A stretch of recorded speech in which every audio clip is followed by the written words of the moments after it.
Omukolo gw'okusonda ensimbi ez'okuzimba ettendekero ly'Ebyemikono gutandise na kutendereza ku kanisa ya Adventist Church e Makerere.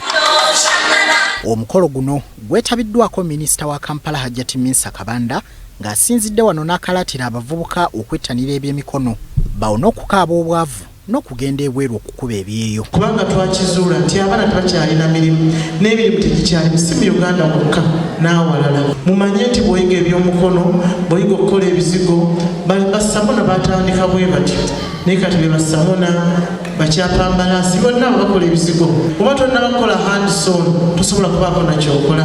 Nolwekyo Maama Muteesa yayiiya ne yeeyigiriza n'akola ebizigo okuva dda. Omukolo gwe gumu gwetabiddwako omwami wa Kabaka atwala eggombolola ya Kampala Masekati Kawuma Male eyeebazizza Maama Muteesa olw'obuyiiya n'obukugu bwayolesezza mu mulimu gw'okusiba enviiri. Kati tuba tulina omuntu afaananga Maama Muteesa ono atendeka abaana ndowooza tusaanye tumuwagire era tumukubireko nnyo mu ngalo.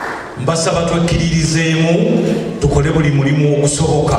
Ono era taleseeyo kukunga abantu ba Beene okwetaba mu misinde gy'amazaalibwa ga Beene egigenda okubeerawo ku Sande. Ekigendererwa ekiri mu misinde egyo kwe kulwanyisa obulwadde obwa nnalubiri n'obwa siriimu. Buli we tudduka emisinde egyo twongera eddoboozi lyaffe tulya Ssaabasajja lyatutegeeza okulwanyisa akawuka ako. Mu kwogera kwe Nansubuga Jeeni yakazibwako erya Maama Muteesa yeebazizza bannayuganda abamuwagira bw'atyo n'annyonnyola ku ttendekero ly'ayagala okuzimba. Nakamala Musaluni emyaka 35 naye bannange abakyala bange bakiraya nti bange abaami ababawa ku nsimbi mbaagala nnyo sirirema kubaagala paka. Nsuubira okukola essomero singa nnaaba nfunye ssente zenjagala kubanga nina ekigendererwa ne ssente zenjagala bwe binaagaana nagira mbeera mu saluni yange.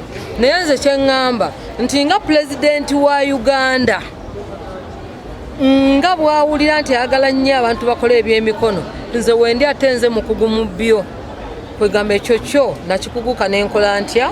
Hassan Kasagga, BBS Terefayina.